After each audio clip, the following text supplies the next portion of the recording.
겨울을 좋아하는 40대 여자입니다. 질병은 인생을 깨닫게 하는 훌륭한 스승이라는 말도 있지만 그 인생을 누릴 날이 얼마 남지 않았을 때 그 의미를 안다고 해서 그 배움이 얼마나 가치가 있을까요? 만일 제게 인생에 있어서 만물의 의미를 깨닫는 것과 그 의미를 깨닫지 못하고 천치로 산다고 해도 건강하게 내가 사랑하는 사람과 살 수 있다는 걸 택하게 한다면 지금의 저는 두말할 것 없이 후자를 택할 것 같습니다. 여러분은 무엇을 택하실 것 같나요? 제가 후자를 택한다고 해서 제가 배고픈 소크라테스를 포기한 배부른 돼지인 건 아닙니다. 젊은 시절에 저는 누구보다 지적인 호기심이 많고 책 읽고 생각하는 걸 즐겨했어요. 경상도에서 나고 자란 저는 대학 졸업 후 사서가 돼서 도서관에서 일했어요. 근무 시간 외에는 늘 책을 끼고 살 정도로 뭔가를 읽는 걸 좋아했고 그래서 늘 일하는 도서관에서 책 대여 횟수가 가장 많았던 회원들 중 탑5 순위에 항상 들었었죠.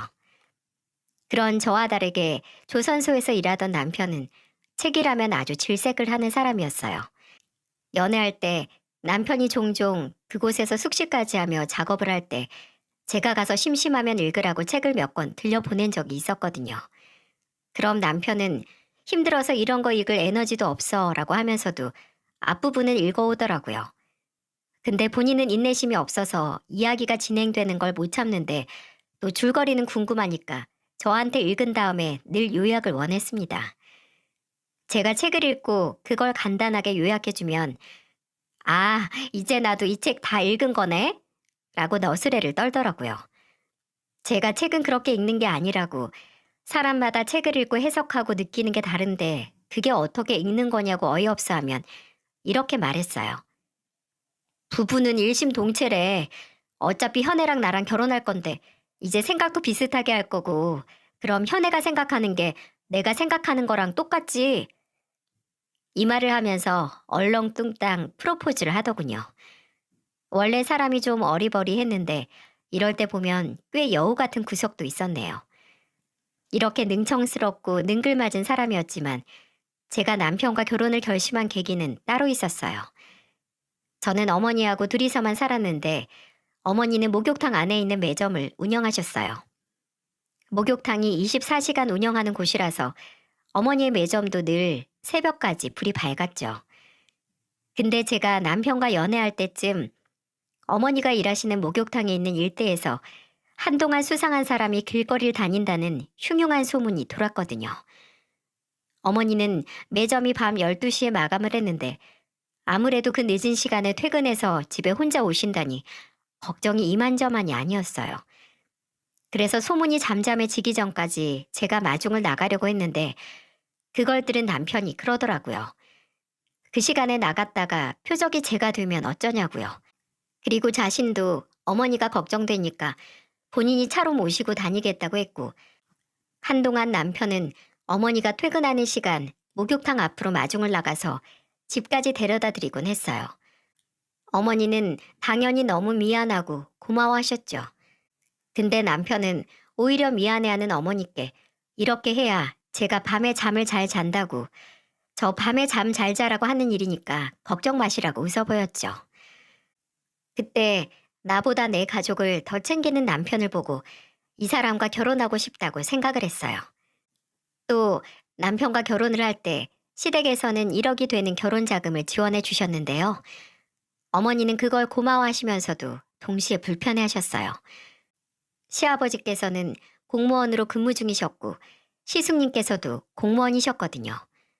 동시에 안사돈도 사위도 너무 좋은 사람들이고 그런 좋은 집안과 사돈이 되면서 한 푼 내놓지 못하는 게 염치 없는 일이라 생각하시고 어머니는 제게 혼수하라고 1,000만 원을 주셨습니다. 저는 그 돈이 어떤 돈인지 알거든요. 어머니께서 매점에서 하루 종일 일하면서 몇 년 동안 차곡차곡 모은 고생과 세월의 무게가 있는 그런 돈이었어요. 그리고 남편도 그걸 알았고요. 그래서 남편은 그 돈을 저와 함께 어머니께 돌려드리며 말했습니다. 장모님, 저 이 돈 받은 걸로 치겠습니다. 이건 제 뜻만이 아니라 저희 부모님 뜻이기도 하세요. 혼자서 힘들게 키운 외동딸과 제 결혼 허락해 주신 것만으로도 감지덕지니까 돈까지 받으면 오히려 제가 장모님 얼굴 뵙기 너무 부끄럽습니다. 돈이 아니라 아직 부족한 사위 살면서 종종 장모님 딸 속상하게 하면 야단은 치시되 한 번쯤은 너그러운 눈으로 바라봐 주시고 배고픈 사위가 장모님 댁에 들리면 배부르게 먹여주세요. 전 그것만으로도 충분합니다. 그 말을 들은 어머니께서는 끝내 눈물을 보이셨고 남편은 그런 어머니 손을 잡고 걱정 마시라고 정말 잘 살겠다고 하며 어머니 마음을 위로했죠. 그리고 저희가 결혼한 후로 남편은 정말 제가 없어도 종종 혼자 어머니 댁으로 가서 혼자 밥을 먹고 오곤 했습니다. 그때 말한 건 진심이었다고 하면서 말이죠. 남편이 저희 어머니께 잘하는 것만큼 저도 그 마음에 보답하기 위해 시댁에 잘하려고 했어요. 시댁에는 공무원으로 일하는 시아버지와 아주버님, 그리고 시어머니와 복지회관에서 영어 강사로 일하는 형님이 함께 살고 있었는데 거의 평생을 어머니와 단둘이 산 제게 사람이 바글바글한 시댁은 좀 낯선 환경이었어요. 그도 그럴 것이 아주버님과 형님은 20대 중반에 일찍 결혼을 해서 일찍 시부모님을 모시고 함께 살고 있었거든요. 처음 시댁에 갔을 때 분위기가 굉장히 서로 친밀하고 화목해 보였어요. 그래서 제가 더 긴장을 했죠. 아무래도 가족들 간의 유대감이 깊은 만큼 새로운 사람이 들어갔을 때 겉돌 수 있잖아요. 근데 그건 다 제 기우였습니다. 시댁 식구들은 사람을 편안하게 만들어주는 마법 같은 능력을 가지고 있었어요. 시아버지께서는 저와 마찬가지로 책 읽는 취미가 있어서 대화 나눌 거리가 참 많았습니다.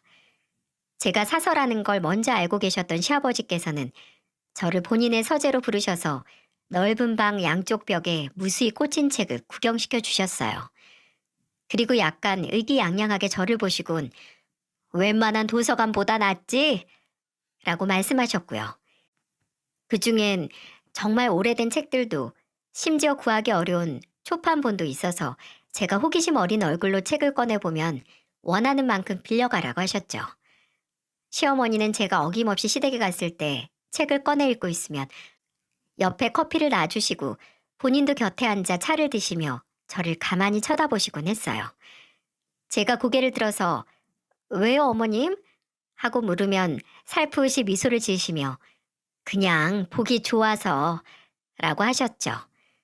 그러다 제가 종종 책에 너무 빠져들어서 식사 준비하는 시간을 깜빡 놓칠 때가 있었는데 책을 읽다 집안을 가득 메운 음식 냄새에 놀라서 주방으로 후다닥 들어간 적이 몇 번 있었어요.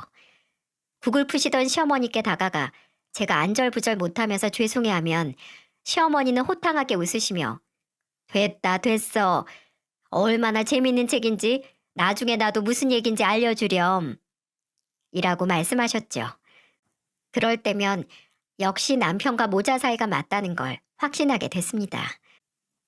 왜 환경이 사람을 만든다고 하잖아요. 무던하고 늘 푸근한 시댁 식구들은 제게 항상 긍정적인 영향을 줬는데요. 행여 신상이 밝혀질까 자세히 설명은 못하지만 형님께서는 몸이 좀 불편하셨거든요. 원래 어렸을 때부터 몸이 약하기도 해서 끝내 고등학교를 중퇴하시고 검정고시를 보고 대학에 들어가셨대요.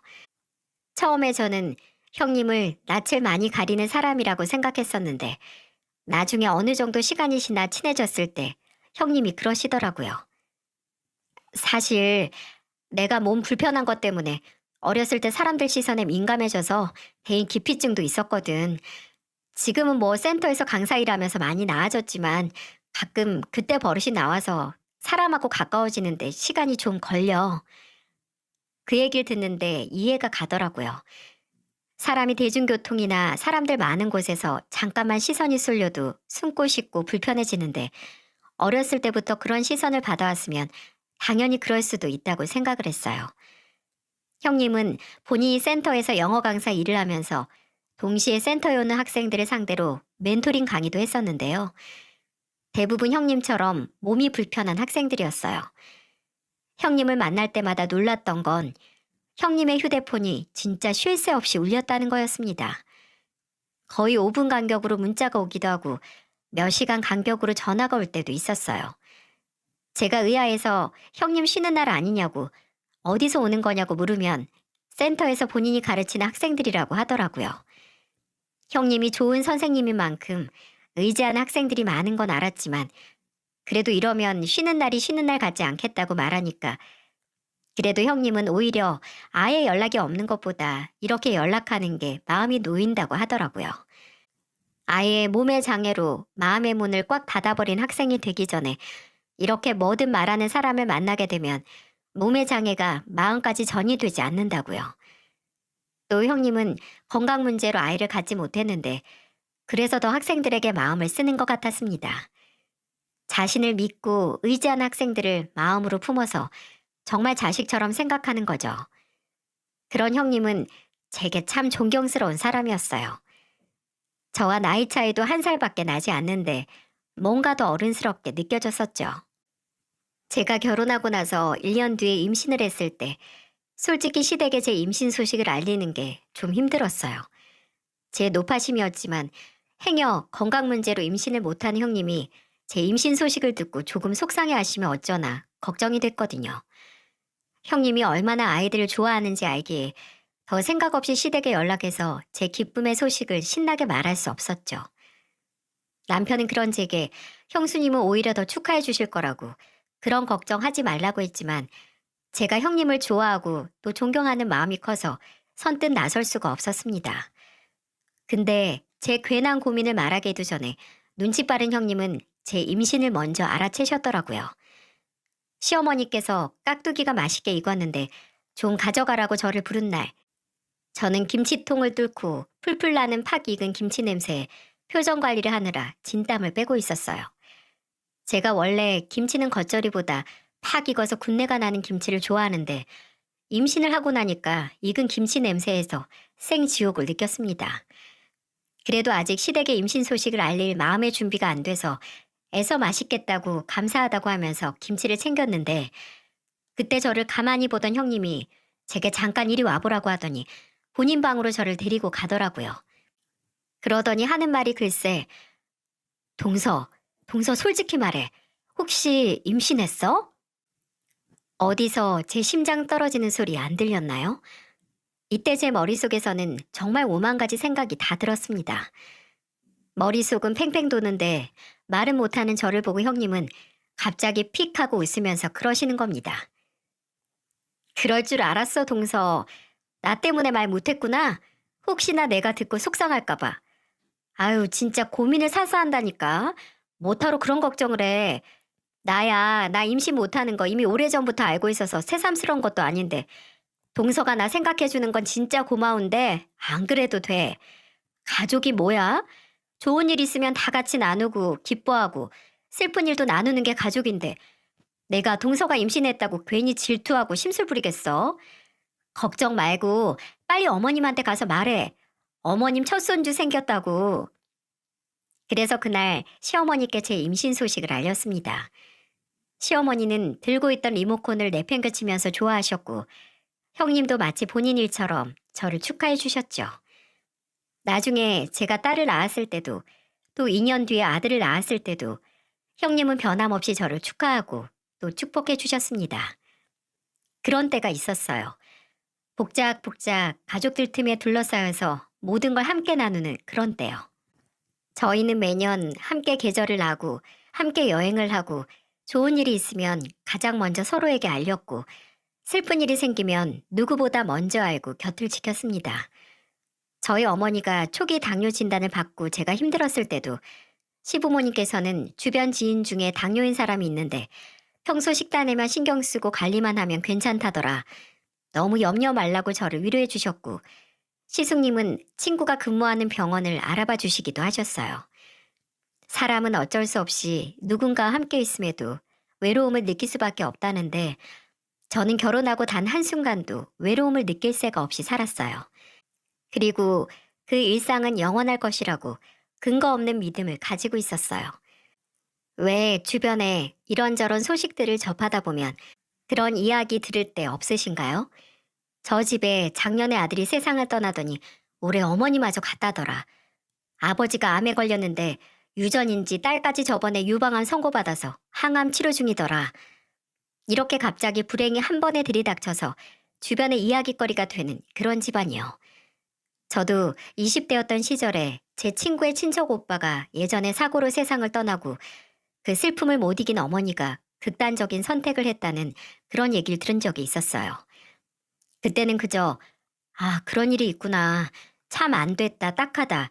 라고 순간적인 안타까움만 느꼈을 뿐이지. 그렇잖아요. 주변에 기적적인 일이 들려오면 언젠가 내게도 저런 일이 일어났으면 좋겠다 라는 생각을 하지만 불행한 소식을 접하면 아이고 안 됐네 하고 내게는 저런 일이 안 일어날 거라는 생각을 하기 마련이죠. 저도 그랬습니다. 제게도 그런 일이 일어날 수 있다는 생각을 전혀 못했어요. 결혼을 하고 5년 뒤 그날은 저희 결혼 기념일이었습니다. 애들 2명을 데리고 분위기 좋은 곳에서 식사를 하기보단 그냥 집에서 뭐나 만들어 먹자는 생각에 남편과 마트에서 장을 보고 있었죠. 근데 그때 남편의 휴대폰이 울렸는데 아주버님의 전화더라고요. 웃으면서 전화를 받은 남편은 순식간에 얼굴이 잿빛으로 변하더니 아들을 안아들고 제게 말했습니다. 여보, 우리 지금 가야 돼. 아버지 사고 나셨대. 이게 무슨 말인가요? 사고라니.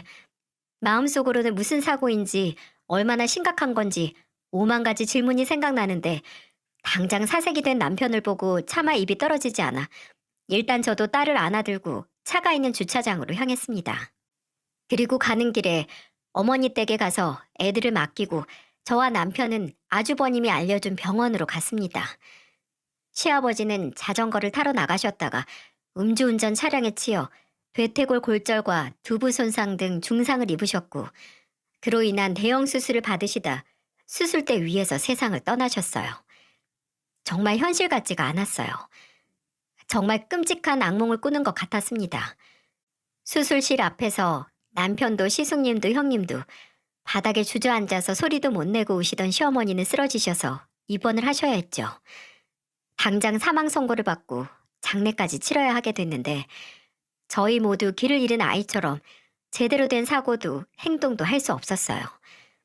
병원에서 조치 후에 간신히 시숙님의 부축을 받고 시아버지의 장례식에 참석하실 수 있었던 시어머니는 시아버지 영정사진 앞에 서자마자 바로 안 돼, 안 돼 라고 되뇌이시다 다시 졸도하셔서 실려가셨어요.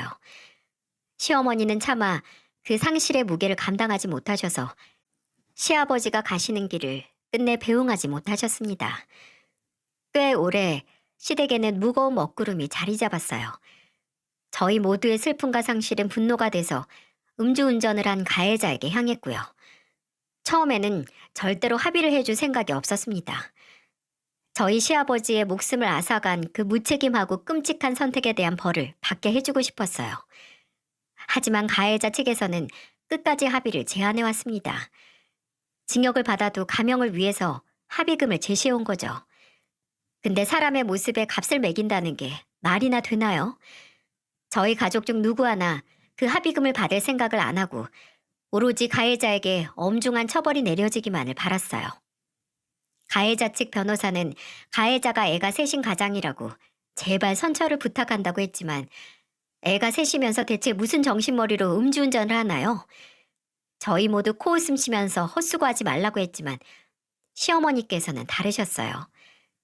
시아버지의 장례식 후에 잠도 못 주무시고 잘 먹지도 말을 하시지도 않던 시어머니께서는 그냥 합의를 하자고 하셨어요. 그냥 빨리 잊고 싶다. 더 이상 누구 하나 붙잡고 평생 원망하면 뭐하니. 내 속만 더 썩어 들어가지. 계속 연락 오는 것도 듣기 싫고 네 아버지 붙잡고 있는 것 같아서 힘들다. 그리고 사람 인생이 뭐 이렇게 허무하니? 이렇게 있었던 것도 모르게 순식간에 세상에서 사라지는데 정말 언제 어떻게 될지 모르는 게 사람 일인가 싶다. 그래서 더 무서워. 너희도 그렇고 나도 언제 어떻게 될지 모르는 거 아니니? 내 남편 뺏어간 인간 고작 몇 년 더 감옥 안에서 살게 할 바엔 합의금 받고 속 편해질란다. 나 너무 이기적이니? 하나 있는 남편 목숨이랑 돈이랑 맞바꾼 매정한 사람 같지? 네 아버지 행여 하늘에서 이런 마누라라고 상처받지 않는 건지 모르겠다. 미안해요. 미안해. 내가 내가 너무 미안해. 시어머니는 시아버지의 죽음으로 큰 충격을 받으신 것 같았어요. 약간의 트라우마처럼 언제 어디서든 안전하지 않다는 불안증이 생기신 거죠. 근데 세상에 누가 그런 선택을 한 시어머니를 탓할 수 있겠습니까? 남편도 시숙님도 형님도 그리고 저도 누구 하나 그런 시어머니의 생각을 바꾸려고 하지 않고 뜻을 따를 수밖에 없었어요. 그래서 가해자 측과 거액의 합의금을 받고 합의를 했고 저희는 복수나 분노를 애써 떨쳐내려 노력하며 살았습니다. 하지만 끝까지 저와 남편은 매년 결혼 기념일이 되면 저희의 결혼을 축하하지 못하긴 했어요. 그래도 시간은 어느 정도 망각과 치유의 힘이 있더라고요. 그래도 완전히 예전처럼 돌아가지 못했습니다. 이전처럼 가족들끼리 자주 만났지만 미묘하게 대화를 하다 웃다가 잠시 침묵이 생기는 미묘한 순간이 있었어요. 시어머니께서는 시아버지 물건을 정리하시며 제게 시아버지가 생전 모으시던 책들 중 간직할 건 간직하고 처분할 건 처분하라고 하셨는데 차마 그 중에서 고르질 못하겠는 거예요. 그래서 일부분은 중고 서적으로 도서관에 기부를 했고 평소 시아버지께서 자주 읽는 책은 지금도 제가 간직 중이에요. 그중엔 시아버지가 읽으시다가 좋은 글귀를 표시하고 그에 대한 생각을 짧게 적은 부분이 있었는데 책을 읽다가 그런 부분을 발견하게 되면 뭔가 시아버지와 함께 독서를 하는 기분이 들 때가 있었는데 제게는 그게 시아버지 죽음을 덤덤하게 받아들이게 되는 일종의 의식처럼 받아들여졌죠. 저희 가족은 저마다의 방법으로 시아버지가 떠난 자리를 치유했습니다. 물론 서로 기대고 의지하고 때로는 솔직하게 그 슬픔을 나누기도 했고요. 그렇게 서로가 각자 하나씩 가슴속에 뻥 하고 뚫린 시아버지의 빈자리를 메꿔가고 있었는데 4년 뒤 애써 빠져나온 상실의 늪에서 저는 지옥의 낭떠러지로 굴러떨어지고 말았어요. 조선소에서 일하던 남편이 작업 중 유독가스 중독으로 정신을 잃어 구조가 돼 인근 병원으로 후송됐다는 거예요.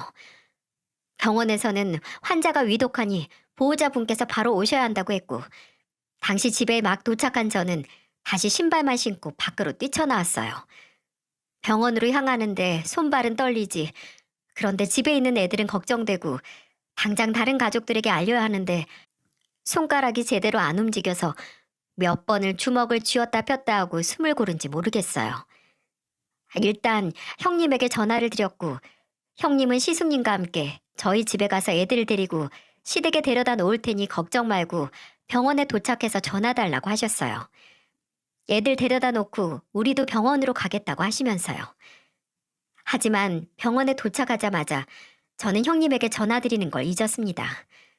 남편을 처치하던 의사에게 죄송합니다만 이란 말로 남편의 사망 소식을 들었기 때문이죠. 저는 주변에서 저를 부축해 주시던 병원 직원들에게 매달려 울부짖었습니다. 어떻게 해요? 어떻게 우리 남편 어떻게? 그렇게 울다가 과호흡이 와서 저도 누워있는 남편처럼 병원 침대에 눕게 됐어요. 진정제를 맞고 눈을 떴을 때 눈앞에는 시어머니와 형님이 수척한 얼굴로 저를 내려다보고 있었죠. 저희는 눈을 마주치자마자 누가 먼저라고 할 것도 없이 울음을 터뜨렸고 저는 눈을 들여다보자마자 눈물을 흘리는 시어머니에게 안겨서 말했어요. 왜 우세요? 네? 어머님도 형님도 왜 우세요? 아니잖아요. 우리 남편 괜찮잖아요. 안 죽었잖아요. 현실을 부정하는 제 말에 시어머니와 형님의 울음소리는 더 커졌고 시어머니는 제 등을 쓰다듬어 주시며 불쌍한 우리 현애 어쩌니? 아유, 불쌍한 우리 현애 라고 하시며 우셨어요. 시어머니가 시아버지를 떠나보냈을 때 모습이 제가 남편을 떠나보내는 모습과 비슷했어요. 저도 몇 번을 정신을 잃고 나중에는 탈수까지 와서 몇 번이나 실려갔거든요.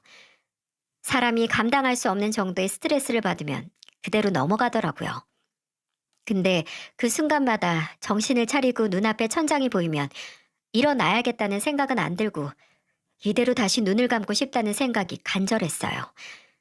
눈을 감았다 뜨면 오늘 저녁에 만두전골 해먹자고 하고 출근한 남편이 나타났으면 했습니다. 하지만 현실은 그저 저를 불쌍하고 안쓰럽게 쳐다보는 사람들만 수두룩하더군요. 시아버지 떠나신 지 얼마나 됐다고 다시 제게 이런 시련이 찾아왔을까요? 남편의 장례식 후에 잠시 저희 어머니가 저희 집에 오셔서 생활하시며 제 곁을 지켜주셨어요. 아무래도 저 혼자서 애들을 보는 것도 한계가 있고 제 상태가 정말 말이 아니었거든요. 불면증에 2주 만에 8kg가 빠져서 식이장애까지 왔었어요.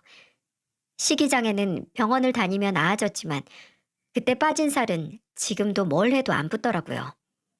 꿈을 정말 자주 꿨는데 계속 남편이 나왔어요. 남편이 나와서 제가 밥을 차려주는 꿈도 꾸고 남편이 잠깐 집에 와서 씻고 가는 꿈도 꾸고 저랑 손을 잡고 산책을 하거나 남편이 자고 있는 저를 깨우는 꿈도 꿨었습니다. 근데 꿈에 나오는 남편은 이상하게 말을 안 하더라고요. 제가 붙잡고 가지 말라고 하고 이번에 나랑 말 좀 하자고 해도 남편은 끝까지 입을 열지 않아서 제가 그런 남편을 애타게 부르다 꿈에서 깨서 한동안 식은땀을 흘리며 멍하니 있었어요. 이러다 보니 누군가를 붙잡고 꿈 얘기를 하고 싶더라고요. 남편이 왜 날 이렇게 찾아올까? 남편을 잘 아는 사람과 얘기를 하고 싶었습니다. 그래서 시댁에 갔었어요. 시어머니는 한동안 오지 않던 제가 나타나자 바로 껴안아 주시며 잘 왔다고 괜찮냐고 하시며 눈물을 보이셨고 저는 시어머니 앞에 앉아서 한동안 제가 꾼 꿈 얘기를 했었습니다. 근데 시어머니가 가만히 들으시다가 그러시는 거예요. 현애야, 먼저 간 사람이 꿈에 나와서 말을 안 하는 게 오히려 좋은 거라고 하더라. 억울할 것도 후회할 것도 없어서 할 말이 없는 거라고. 아마 민호가 그렇게 급작스럽게 갔어도 현애 너를 믿으니까 더 이상 해줄 말이 없나 보다.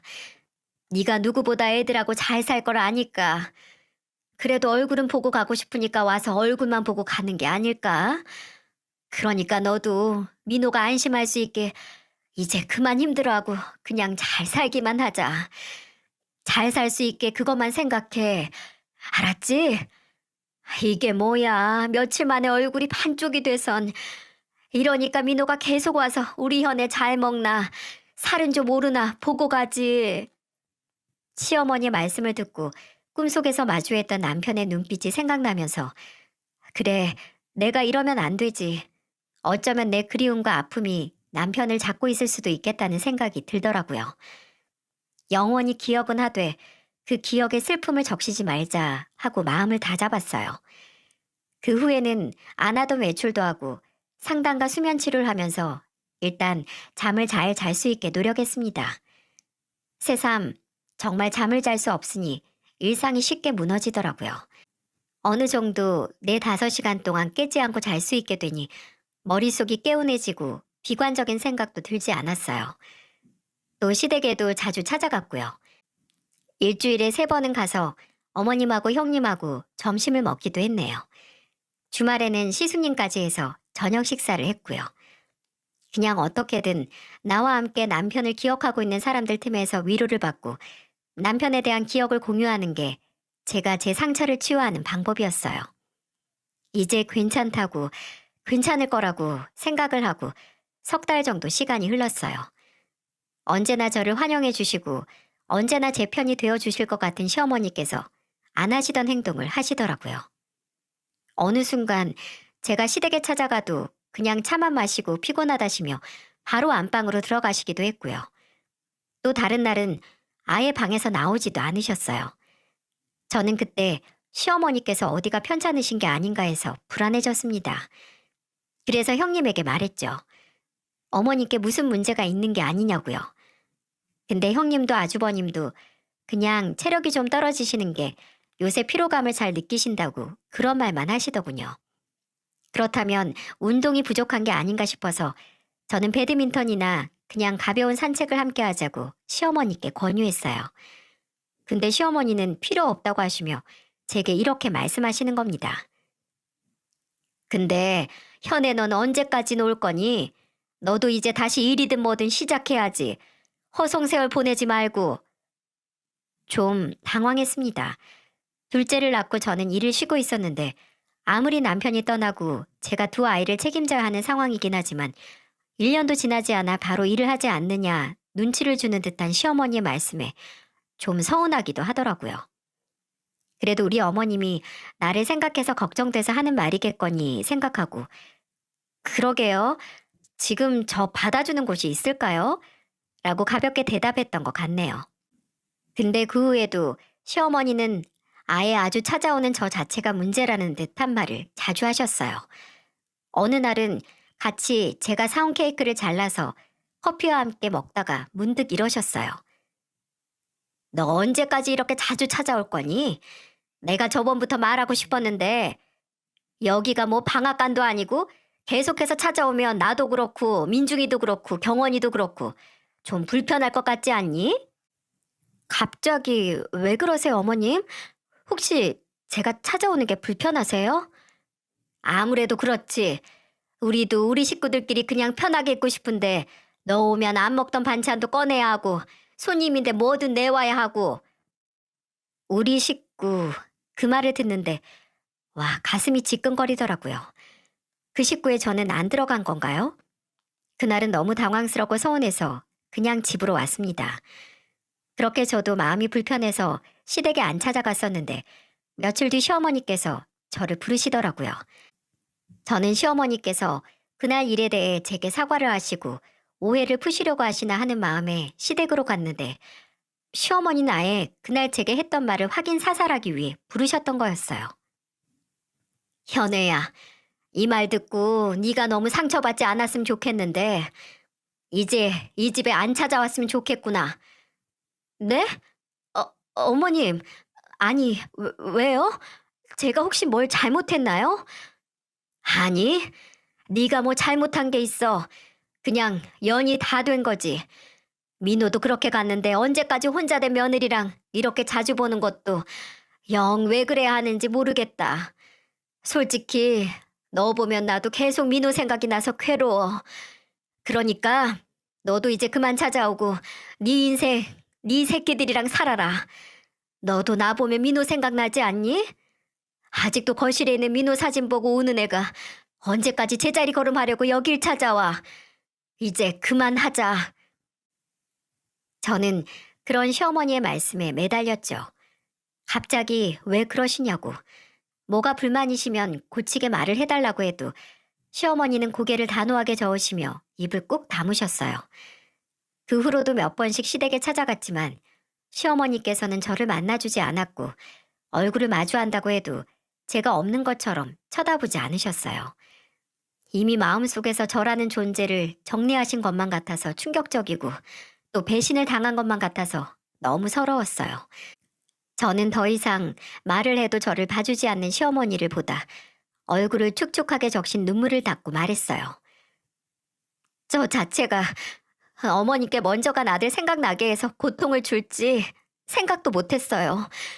저는 어머님을 보면서 어머님하고 남편 얘기를 하면서 오히려 위로받았거든요.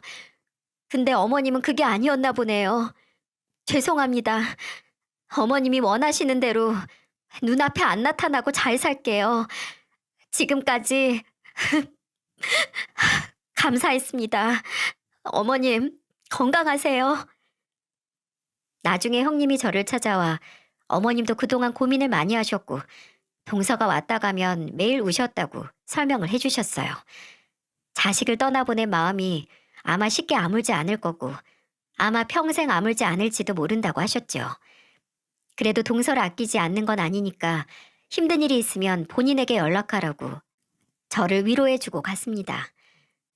하지만 그런 형님의 말에도 제가 시어머니께 받은 상처가 나아지는 건 아니었어요. 시어머니의 말도 형님의 말도 이해는 갔지만 그래도 서럽고 뭔가 버림받은 기분은 나아지질 않더라고요. 그리고 그런 마음은 한 달 만에 황당함과 의아함으로 바뀌었습니다. 그 일이 있고 다음 달 23일에 시어머니 이름으로 제 통장에 200만 원이 입금되어 있는 거예요. 이게 뭐지 싶었죠. 설마 이거 먹고 떨어지라고 시어머니께서 보낸 위자료 같은 건가 싶었고, 또 설마 먼저 화해 메시지를 돈으로 보내신 건가 싶었어요.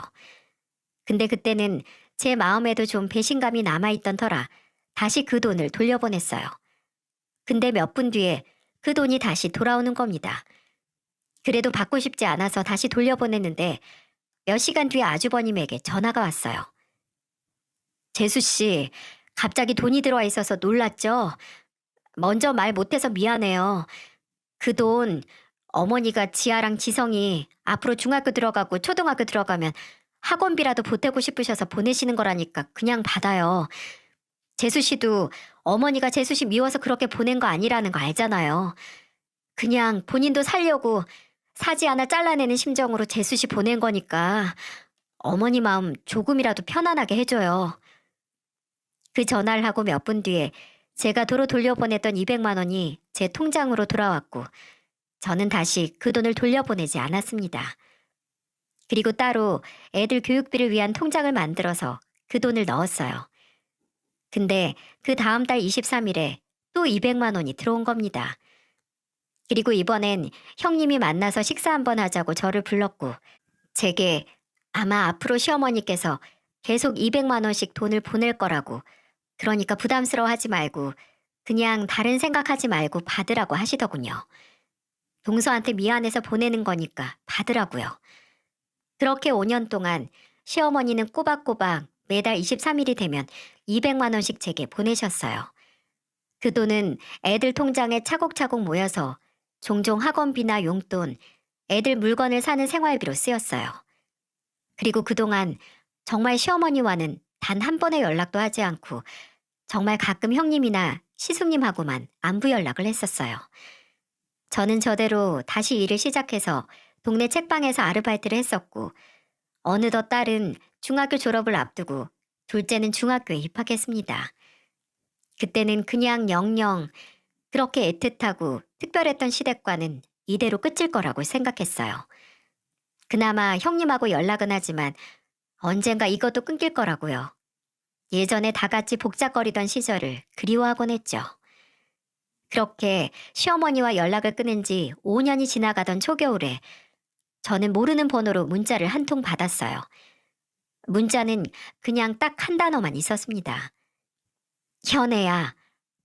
처음에는 보이스피싱인가 생각을 했어요. 왜 모르는 번호로 온 문자가 내 이름만 딸랑 부를까 싶어서 의아했죠. 근데 불현듯 이게 왠지 시어머니께서 보낸 것 같다는 강한 느낌이 드는 겁니다. 물론 시어머니 번호가 아니었지만 그때는 그런 강렬한 끌림이 있었어요. 그래서 혹시나 하는 마음에 그 번호로 전화를 했는데 번호의 주인은 잠깐 전화를 받고는 바로 끊더군요. 그 후에 제가 다시 전화해도 안 받아서 저는 형님에게 전화를 해서 상황을 설명했어요. 형님, 혹시 어머님 휴대폰 번호 바꾸셨어요? 어? 갑자기 왜? 아니, 지금 모르는 번호로 문자가 왔는데 왠지 어머님 같아서요. 어? 뭐라고 왔는데? 아니다. 일단 동서 기다려봐. 내가 알아볼게. 형님은 당황한 사람처럼 급하게 전화를 끊었고 몇 시간 뒤에 다시 전화가 와서 받으니 형님은 이렇게 말씀을 하셨어요. 동서, 그거 어머님 맞아. 어머님이 갑자기 동서 생각이 나서 잘 지내나 싶어서 충동적으로 문자했다고 동서한테 미안하시대. 동서 많이 놀랐지? 그럼 제가 전화했을 때 그냥 말씀하시지 왜 말을 안 하신 거래요? 형님, 지금 옆에 어머님 계세요? 계시면 저 좀 바꿔주세요. 아니야, 아니야, 동서. 어머님이 그냥 실수하신 거라고. 미안하다고 이제 문자 안 하시겠다고 하셨어. 먼저 안 보고 살자고 해놓고 괜히 먼저 연락해서 동서 마음만 시끄럽게 만들었네. 동서도 그냥 잊어. 수상해도 너무 수상하고 이상해도 너무 이상하지 않나요? 갑자기 5년 만에 먼저 문자를, 그것도 이름만 딸랑 보내시고 제가 어떻게 지내나 궁금하시다고 하시더니 이제는 통화도 하고 싶지 않다고 하고 저는 직감적으로 크고 작든 무슨 일이 생겼다고 생각해서 다음날 시댁을 찾아갔습니다. 근데 형님과 아주버님 두 분 다 시어머니께서 저를 안 보고 싶어 하신다고 막아서는 게 아니겠어요? 형님, 아주버님, 잠깐만요. 저 진짜 어머님 만나야겠어요. 대체 왜 안 만나주시고 왜 못 만나게 하는 건지 알아야겠다고요.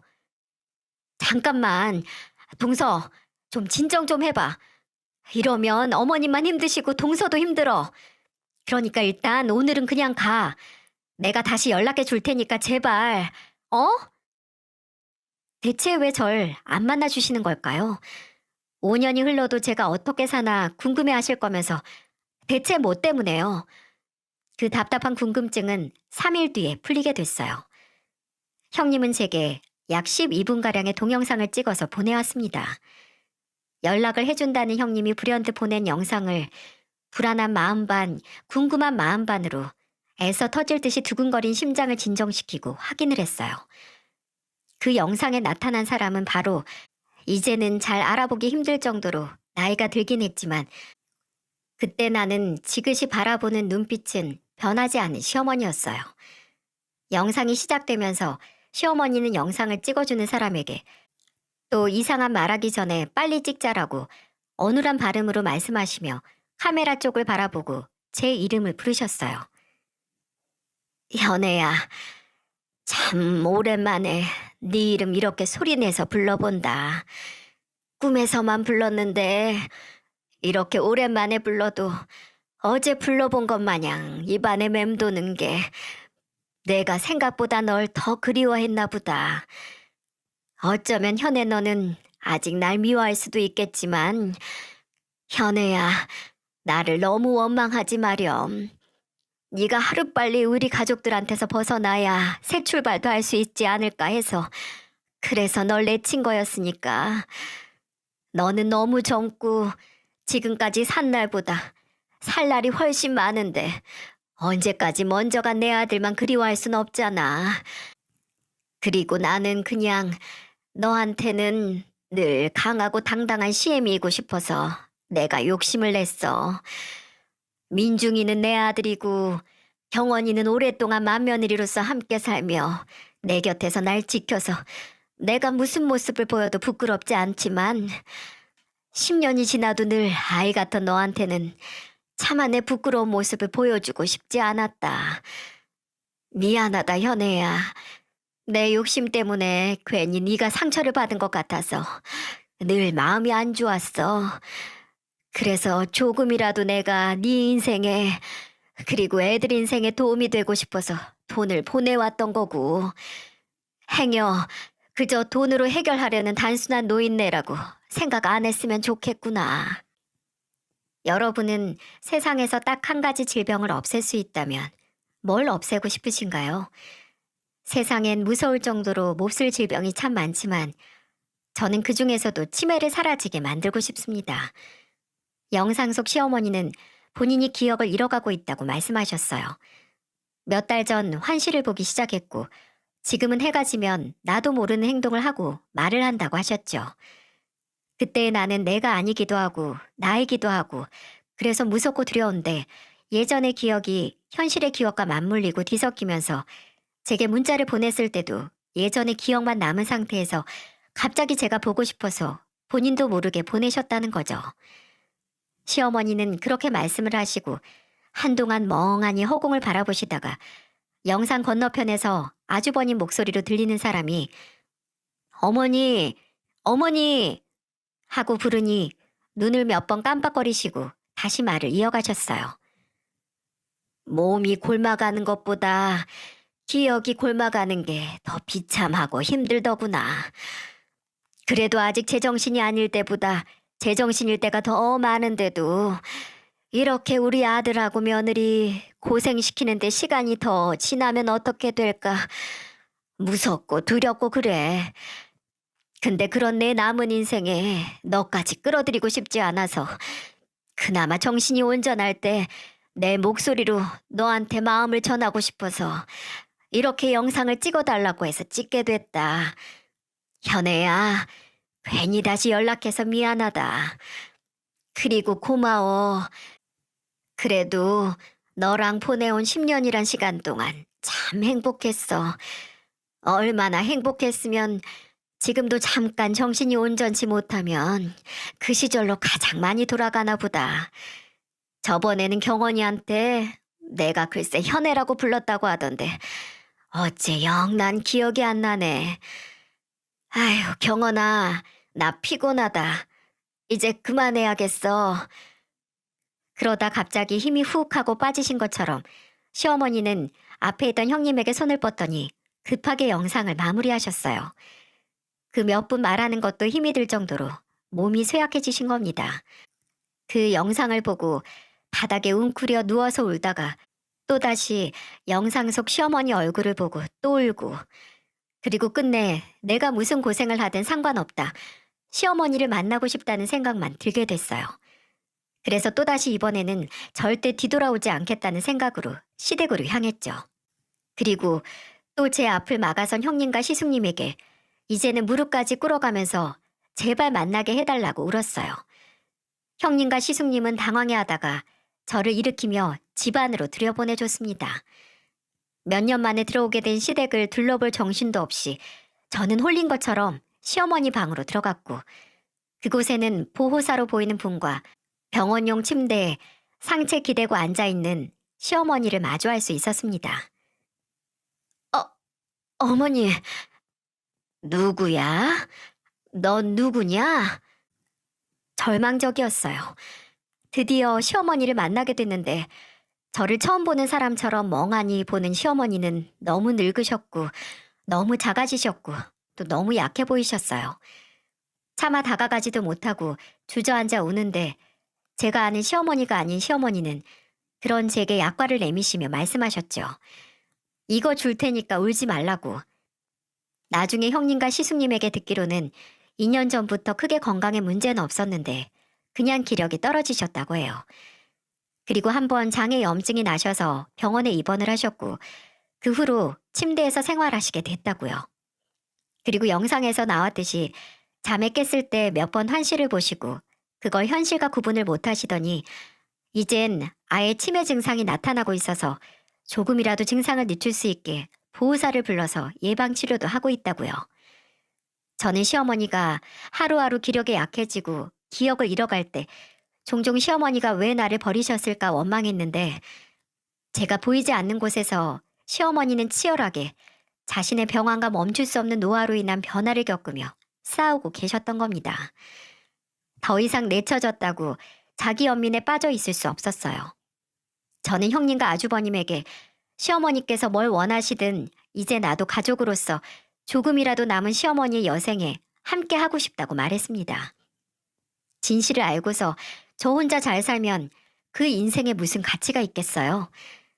제게 약과를 주고 갑자기 졸리다며 잠에 드셨다가 일어나신 시어머니는 한동안 허공을 보시다 저를 발견하시고 깜짝 놀라셨어요. 네가 왜 여기 있냐고 시숙님께 네가 부른 거냐고 하시며 화도 역정도 내셨죠. 저는 그런 시어머니 손을 잡고 아니라고, 제가 오고 싶어서, 제가 어머님 보고 싶어서 왔다고, 그리고 앞으로 올 거라고 말씀을 드렸습니다. 이제 무슨 짓을 해도 저를 막을 수 없을 거라고, 어머님도 저를 말리지 못하실 거라고 제 의지를 확인시켜 드렸어요. 시어머니는 재작년 겨울에 끝내 새벽에 주무시다가 돌아가셨지만 돌아가시기 직전까지 저와 종이접기를 하셨어요. 치매 치료를 위해 항상 가족들의 이름으로 받아쓰기를 하거나 저와 종이접기를 하셨는데 한 번은 저보다도 더 앵무새를 잘 접으시다가 또 그게 좀처럼 안 되면 아이처럼 토라지고 종이를 찢고 제게 던지기도 하셨네요. 그럼 저는 다시 종이를 꺼내서 같이 천천히 해보자고 시어머니를 살살 달랬죠. 그럼 시어머니는 뚱하니 있으시다가 가만히 아까 본인이 종이를 던져 맞춘 제 볼을 쓰다듬고 다시 종이접기를 시작하시곤 했어요. 물론 정말 시어머니의 증상이 심한 날도 많았습니다. 그럴 때마다 화나 답답함보다 속상함이 더 커서 힘들었지만 제 안에 남은 시어머니에 대한 기억은 그저 좋은 기억뿐이네요. 책 읽는 저를 지켜보시고 우는 제게 약과를 지어주시고 아픈 볼을 쓰다듬어주는 아름다운 기억은 점점 병에 좀먹어가지만 본능은 저라는 존재를 기억하는 그런 모습이 제 안에 남아있는 시어머니였어요. 얼마 전 형님과 시숙님 그리고 애들을 데리고 시어머니께 다녀왔는데 먼저 떠난 시아버지와 그리고 제 남편과 같은 곳에 안치된 시어머니의 사진은 예전에 가장 행복했던 그 시절 찍은 사진이었는데 그냥 보기만 해도 웃음 나고 눈물이 함께 나는 그런 형용할 수 없는 힘을 갖고 있었어요. 저도 형님도 시숙님도 묵묵하게 영정 사진 앞에서 눈물을 훔치다가 누구라고 먼저 할 거 없이 예전 좋았던 기억을 떠올리며 그거 생각나요? 예전에 어머님이 라고 운을 뗐어요. 사람의 기억이란 게 그런 것 같습니다. 그저 기억하는 것만으로도 그 사람의 가치를 증명해내는 것 같아요. 많은 사람에게 좋은 기억으로 오랫동안 회자되는 것만으로 다른 곳에서 마치 그 사람이 살아있는 것 같은 그런 효과를 내는 것만 같네요. 앞으로도 시어머니도 시아버지도 그리고 제 남편도 어디선가 저와 제 가족을 봐주고 있을 그 사람들을 위해 더 많이 기억하고 그리고 좋은 기억만 하려고 노력을 해야겠어요. 제 안에서 영원히 그 사람들이 살아있을 수 있게 말이죠. 제 이야기를 인내심 있게 끝까지 들어주신 여러분께 감사드립니다.